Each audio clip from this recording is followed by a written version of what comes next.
Bismillahirrahmanirrahim. Assalamualaikum warahmatullahi wabarakatuh. Pertama-tama, marilah kita panjatkan kehadirat Allah Subhanahu wa taala yang masih memberikan kita kesehatan serta kesempatannya lah sehingga saya masih bisa mempresentasikan hasil kerja saya dalam presentasi mata kuliah Akhlak Keperlakuan dengan dosen pengampu Ibu Eka Merdekawati.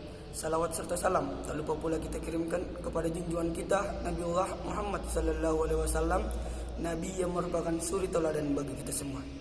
Pertama-tama perkenalkan, nama saya Akbar Rahman dari kelas AK19C jurusan Akuntansi, Ekonomi dan Bisnis Universitas Muhammadiyah Makassar. Untuk itu, saya ingin mempresentasikan hasil kerja saya yang berjudul Aspek Keperlakuan pada Akuntansi Sumber Daya Manusia. Pertama, yaitu pendahuluan. Akuntansi sebagai suatu sistem yang menghasilkan informasi keuangan yang digunakan sebagai dasar pengambilan keputusan. Tujuan memberikan petunjuk dalam memilih tindakan yang paling baik dan mengalokasikan sumber daya yang ada pada aktivitas bisnis dan ekonomi. Yang ketiga, hubungan dengan akuntansi dan sumber daya manusia ialah muncul karena kegagalan prinsip-prinsip akuntansi dalam memberikan informasi yang relevan kepada pihak manajemen dan investor. Kedua, istilah akuntansi dalam sumber daya manusia. Pertama, menurut Komite Asosiasi Akuntansi Amerika, merupakan proses pengidentifikasikan dan pengukuran data mengenai sumber daya manusia serta pengkomunikasikan dalam informasi ke pihak yang berkepentingan. Yang kedua, menurut Prediksikan dan Westphalen ialah merupakan pengukuran nilai sumber daya manusia di dalam perusahaan termasuk bagian laporan yang menggambarkan masalah-masalah. Ketiga, pandangan secara harfiah merupakan pengukuran investasi yang dibuat oleh organisasi dalam manusia, biaya untuk mengganti orang-orang tersebut, dan nilai dari manusia bagi perusahaan. Keempat, pandangan secara simbolis, yaitu cara berpikir mengenai manajemen manusia. Lingkup dan sasaran akuntansi SDM seperti yang di belakang saya teman-teman, terdapat dua alasannya, yaitu memasukkan sumber daya manusia ke dalam akuntansi. Yang pertama, alasan pertama, manusia merupakan sumber daya yang berharga bagi perusahaan selama mereka memberikan jasa yang dapat diukur. Kedua, dari seseorang sumber daya bergantung pada bagaimana ia dipekerjakan. Jadi, gaya manajemen juga akan mempengaruhi nilai sumber daya manusia. Analisis biaya keluar. Berdasarkan konsep, biaya keluar dapat digolongkan ke dalam 3 kategori. Pertama, biaya ini merupakan biaya hilangnya efisiensi. Kedua, biaya lowongan kerjaan selama pencarian karyawan baru serta determinasi pembayaran. Berikut sejarah perkembangan akuntansi sumber daya manusia menurut Plumb-Boles. Yang pertama, pada 1960 sampai 1966. Tahap ini ditandai dengan timbulnya minat terhadap akuntansi sumber daya manusia. Tahap kedua, yaitu 1966 sampai 1971, merupakan tahap periode riset akademis untuk mengembangkan dan menilai validitas dan model pengukuran biaya sumber daya manusia. Tahap ketiga, yaitu 1971 sampai 1976, yaitu peningkatan usaha untuk menerapkan akuntansi sumber daya manusia dalam usaha organisasi. Tahap keempat, 1976 sampai 1980, merupakan tahap minat akademis dalam dunia perusahaan. Tahap kelima, tahap ini mencakup awal kebanggaan minat dan teori praktik pada sumber daya manusia 1980 sampai dengan sekarang. Berikut konsep awal akuntansi sumber daya manusia yang digaris dibawahi dalam cakupan luas yang berguna terhadap akuntansi sumber daya manusia secara keseluruhan meliputi sebagai suatu alat politis, yang kedua sebagai suatu instrumen yang bersifat mendidik, yang ketiga sebagai suatu alat bantu pengambilan keputusan sumber daya manusia lebih masuk akal dari sudut pandangan manajemen. Berikut arti penting akuntansi sumber daya manusia. Dengan adanya akuntansi sumber daya manusia, maka diharapkan memberikan fitur yang berbeda yang bersumber dari ekonomi yang sedang muncul. Terdapat manusia dikategorikan pengetahuan, keterampilan, dan pengalaman manusia. Sehingga hal ini menunjukkan bahwa pengembangan modal manusia berbiaya mahal dan memerlukan signifikan baik oleh individu maupun organisasi yang memperkerjakan mereka. Berikut sumber dasar atau asumsi dasar dari akuntansi sumber daya manusia. Yang pertama, jelas manusia adalah sumber daya organisasi yang bernilai. Yang kedua, pengaruh dari gaya manajemen dapat meningkatkan atau menurunkan motivasi dari produktivitas karyawan. Ketiga, kebutuhan akan informasi sumber daya manusia. Tujuan dari akuntansi sumber daya manusia: pertama, informasi kuantitatif; kedua, metode penilaian; yang ketiga, teori dan model. Unsur-unsur penting pembentuk akuntansi sumber daya manusia ada 5. Yang pertama, aset tak berwujud sebagai sumber daya manusia. Yang kedua, goodwill sebagai sumber daya manusia. Yang ketiga, merek dagang sumber daya manusia. Yang keempat, hak cipta sumber daya manusia. Dan yang kelima adalah hak paten sebagai sumber daya manusia. Berikut di belakangnya itu alasan pengembangan akuntansi sebagai sumber daya manusia. Alasannya yang pertama, memperbaiki manajemen sumber daya manusia. Kedua, fokus pada karyawan sebagai aset.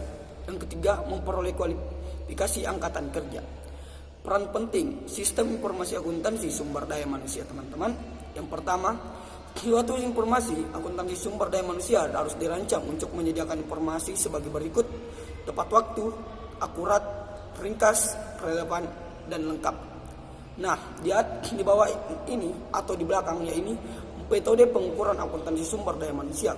Metode pengukuran akuntansi sumber daya manusia terbagi menjadi satu, pandangan dari segi biaya atau cost based.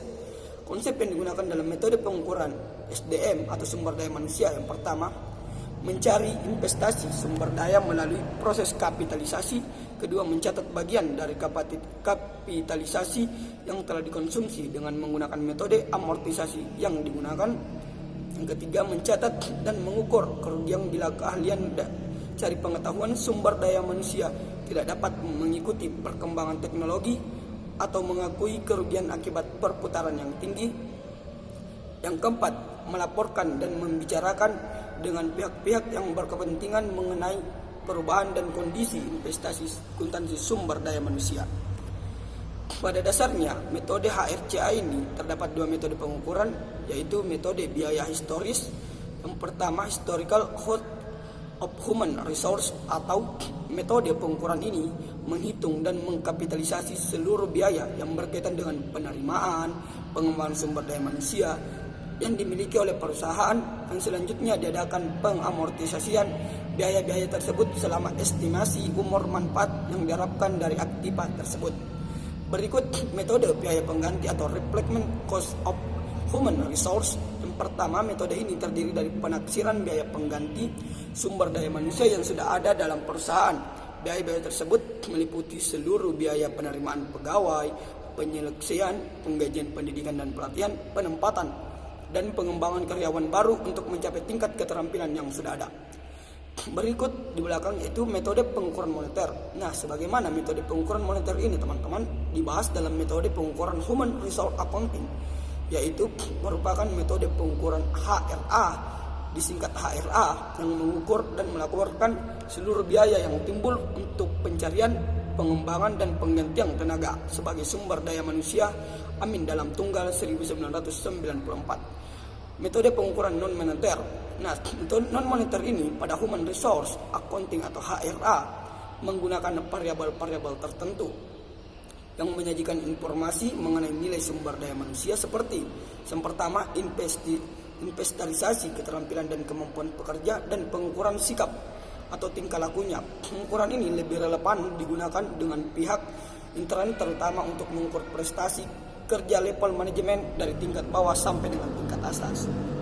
Pandangan dari segi nilai atau value base, menurut Plumhouse dalam tunggal 1994, teman-teman, menyebutkan bahwa nilai ini potensi yang dimiliki oleh objek tersebut dan menyumbang manfaat atau jasa. Konsep nilai sumber daya manusia dijabarkan dari konsep yang berasal dari ilmu tersebut dalam menyumbang jasa. Yang pertama ada model pengukuran kompensasi, dan yang kedua adalah model stochastic reward. 3 hal penting yang terdapat pada akuntansi sumber daya manusia. 3 hal penting ini yang mencakup: yang pertama, mengkapitalisasi biaya sumber daya manusia secara konseptual lebih dibenarkan daripada menanggapinya sebagai beban. Yang kedua, informasi sumber daya manusia memungkinkan lebih relevan keputusan yang diambil pihak intern dan ekstern dalam perusahaan. Yang ketiga, manusia merupakan sumber daya yang bernilai dan merupakan bagian integral dari sumber daya perusahaan. Terdapat 2 alasan untuk memasukkan sumber daya manusia ke dalam akuntansi. Alasan tersebut ada di belakang saya. yang ingin saya jelaskan, yang pertama, manusia merupakan sumber daya yang berbagi perusahaan selama mereka memberikan jasa yang dapat diukur. Yang kedua, nilai dari seseorang sumber daya bergantung pada bagaimana ia dipekerjakan. Jadi gaya manajemen juga akan mempengaruhi nilai sumber daya manusia. Informasi yang disajikan akuntansi di sini yaitu meliputi menyajikan sumber daya manusia adalah mengidentifikasi perubahan atau perusahaan nilai sumber daya manusia. Dengan demikian dapat diketahui sumber daya manusia di perusahaan tersebut mengalami peningkatan atau penurunan pada periode tertentu. Definisi ini terkandung dalam 3 pengertian HRA tadi, yaitu Human Resource Accounting, yaitu pertama, identifikasi nilai-nilai sumber daya manusia. Yang kedua, pengukuran cost dan nilai bagi organisasi itu. Yang ketiga, penyelidikan mengenai dampak kognitif dalam perilaku sebagai akibat dari informasi itu. Fungsi akuntansi sumber daya manusia secara keseluruhan yaitu pertama, akuntansi sumber daya manusia merupakan suatu cara berpikir mengenai manajemen dari sumber daya manusia. Suatu organisasi paradigma ini didasarkan pada pemikiran bahwa manusia merupakan sumber daya organisasi yang mempunyai nilai. Yang kedua, akuntansi sumber daya manusia merupakan sistem yang memberikan manajemen informasi yang diperlukan untuk mengelola sumber daya manusia secara efektif dan efisien. Mengukur nilai sumber daya manusia. Pengukuran biaya melibatkan penelusuran biaya juga, teman-teman. Mengakumulasikannya menjadikan konsep nilai manusia diturunkan dari teori ekonomi umum seperti semua sumber daya lainnya. Manusia memiliki nilai karena mereka dapat memberikan jasa atau pelayanan di masa depan. Konsep nilai sumber daya manusia ini dapat diterapkan pada individu, kelompok, dan keseluruhan sistem manusia. Berikut penyajian akuntansi sumber daya manusia dalam pelaporan keuangan. Nah, penyajian laporan keuangan bertujuan untuk menyediakan informasi yang menyangkut posisi keuangan, kinerja, serta perubahan posisi keuangan yang bermanfaat bagi sejumlah besar pemakai dalam pengambilan keputusan ekonomi. Laporan keuangan juga merupakan apa yang telah dilakukan manajemen atau pertanggungjawaban manajemen atas sumber daya yang dipercayakan kepadanya. Pada saat ini, laporan keuangan disusun dengan akuntansi yang berlaku umum, GAAP atau General Accepted Accounting Principle, yaitu tidak menunjukkan nilai manusia dalam organisasi. Berikut atau yang di belakang saya yaitu akuntansi sumber daya manusia dalam laporan keuangan disajikan dalam sisi aktiva pada pos investasi sumber daya manusia, pada sisi kewajiban dan modal. Kedua, pada pos modal dicatat sebagai nilai total investasi sumber daya manusia. Mengukur biaya sumber daya manusia. 3 konsep yang berbeda telah disusulkan kepada manajemen untuk mengukur sumber daya manusia. 3 konsep ini, yang pertama adalah biaya awal atau sumber daya mengacu pada pengorbanan yang sesungguhnya terjadi untuk memperoleh dan mengembangkan manusia. Kedua, sedang diperkerjakan, yaitu biaya pengganti dari sumber daya manusia mengacu pada pengorbanan yang sebenarnya harus dilakukan saat ini untuk menggantikan sumber daya manusia yang sedang dipekerjakan. Yang ketiga, yang paling menguntungkan atau kesempurnaan, yaitu biaya kesempatan.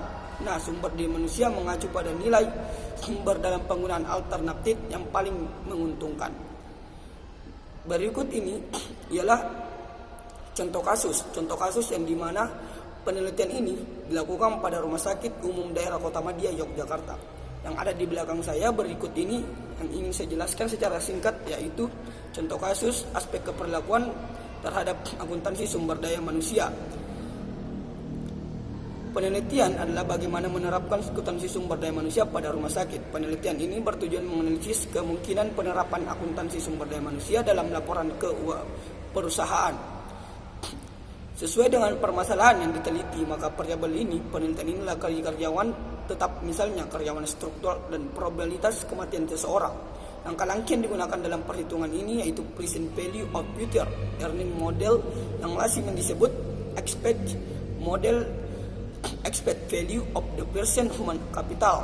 Mengacu pada hal ini, hasil ini penelitian menunjukkan bahwa dengan perhitungan nilai modal manusia RSUD Kotamadya Yogyakarta, maka menghasilkan pertambangan aktiva yang diakui sebagai aktiva sumber daya manusia yang setiap tahunnya biaya amortisasi menyertai aktiva sumber daya manusia tersebut, sehingga akan memperkecilkan sisa hasil usaha yang diperoleh, namun perusahaan memperoleh tersebut yang lebih nyata tentang aset yang dimiliki. Itulah contoh kasus yang terdapat pada keperlakuan terhadap akuntansi sumber daya manusia. Berikut ini adalah kesimpulan yang ingin saya bacakan, yaitu menyediakan kerangka kerja untuk membantu manajer dalam menggunakan SDM secara efektif dan efisien. Yang kedua, menyediakan informasi yang dibutuhkan oleh pengguna dalam memperoleh, mengembangkan dan menempatkan, menggunakan, mengevaluasi dan memberikan imbalan kepada sumber daya manusia. Kesimpulan yang ketiga, menyediakan alat pengukur biaya dan nilai dari manusia bagi organisasi untuk digunakan dalam pengambilan keputusan. Yang keempat, memotivasi manajer untuk memperhatikan dampak dari pengambilan keputusan usaha terhadap sumber daya manusia. Itulah kesimpulan yang sempat saya berikan dari materi aspek keperlakuan terhadap akuntansi sumber daya manusia. Lebih dan kurangnya mohon dimaafkan. Sekian, wassalamualaikum warahmatullahi wabarakatuh.